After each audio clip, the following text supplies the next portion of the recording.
So we've talked about what's in the ocean and the measuring of the salinity. Here is a map that shows you the average worldwide ocean surface salinity.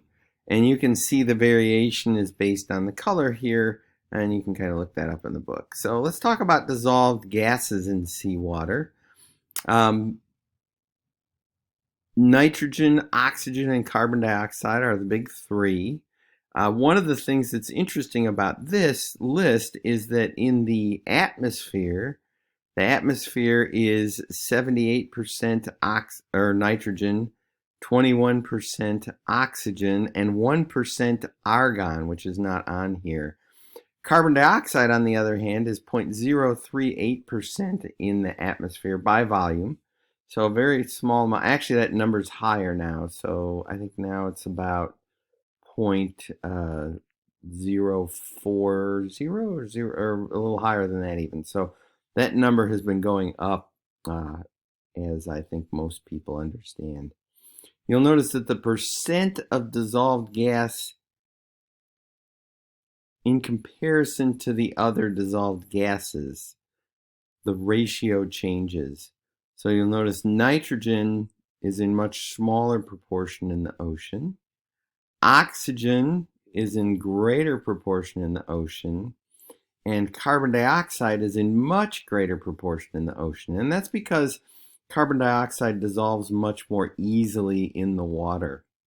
Now, these numbers, percent of dissolved gas in seawater at ocean surface by volume, this is in comparison to the other gases. So if you add these numbers up, you're going to get around 100%.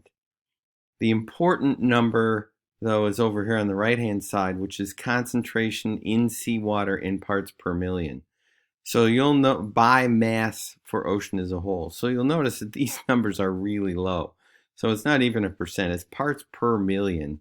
There's just a little bit of nitrogen gas. Oxygen gas actually varies between 0 and 13 parts per million. Again, a very small quantity. And carbon dioxide is the big winner here. There's a lot of dissolved carbon dioxide in the ocean. And it turns out that the ocean is very, very important to the Earth's surface temperature and climate because carbon dioxide is a gas that in the atmosphere will hang on to heat. That's why we call it a greenhouse gas, and it's important to global warming.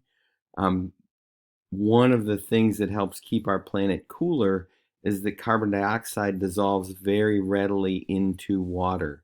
So a lot of the carbon dioxide that we add to the atmosphere actually ends up dissolved in seawater, and then it's the ocean's responsibility to basically take it out of the system.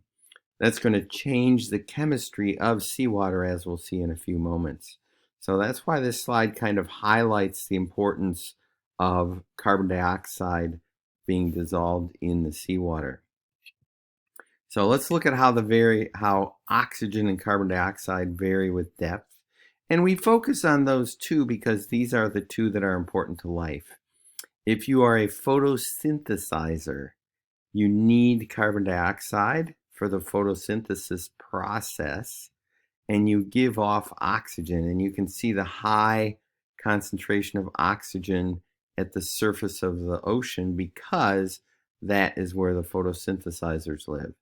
Once you get into that depth where the light is either not sufficient for photosynthesis or completely gone, you'll notice that the concentration of oxygen drops off significantly.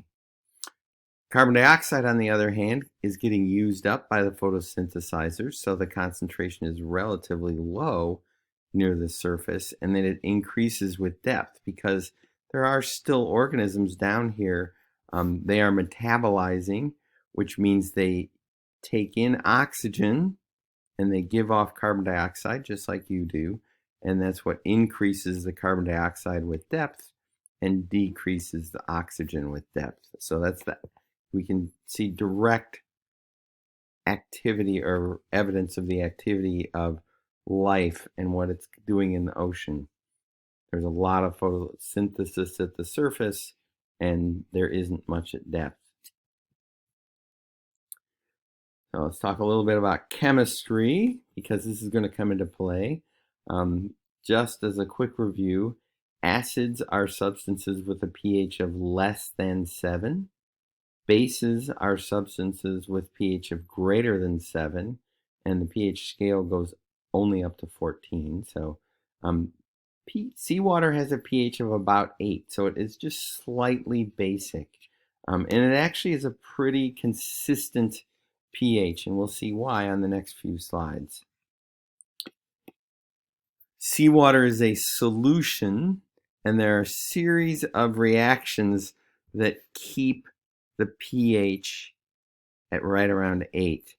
You'll notice carbon dioxide in the atmosphere dissolves in seawater, and what that does is it creates carbonic acid. So because there's so much carbon dioxide dissolving in seawater, we would expect the ocean to be maybe even slightly acidic. However, there is calcium carbonate in the ocean. So you'll notice here they have it in the seabed sediment. And we talked about the calcareous ooze at the bottom of the ocean, but also the sediment that we refer to in rock form as limestone. Things that live in the ocean prefer to use calcium carbonate for their shells. And all of that shell material actually acts as kind of a giant Tums.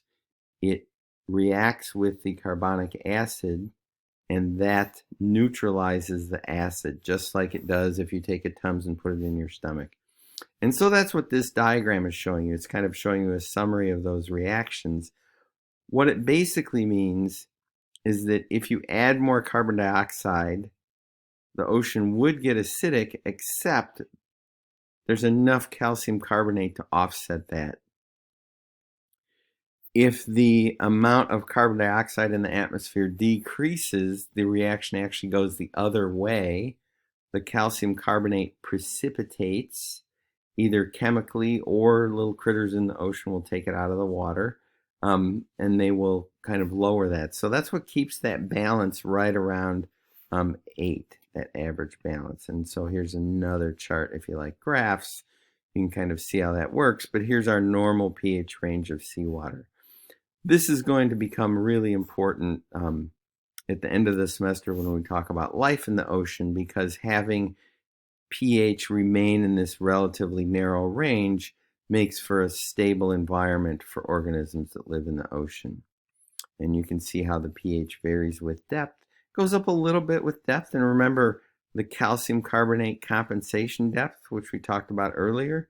There is our slightly lower pH, and that's going to result in the dissolution or the dissolving of the shells of dead critters that kind of fall down in there.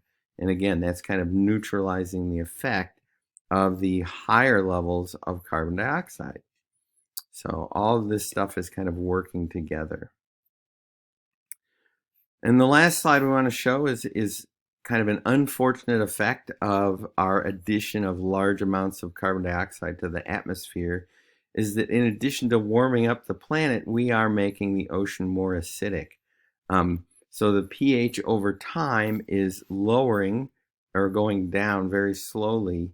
And so that once stable environment is becoming a little less stable. And we can actually see the impact on this changing pH on the shells of living organisms, which is actually kind of a concern. It's one thing if the dead shells are dissolving and neutralizing the acid. It's another thing if the shells of living organisms are being impacted by this reaction. And we have evidence to indicate that that can and will be happening.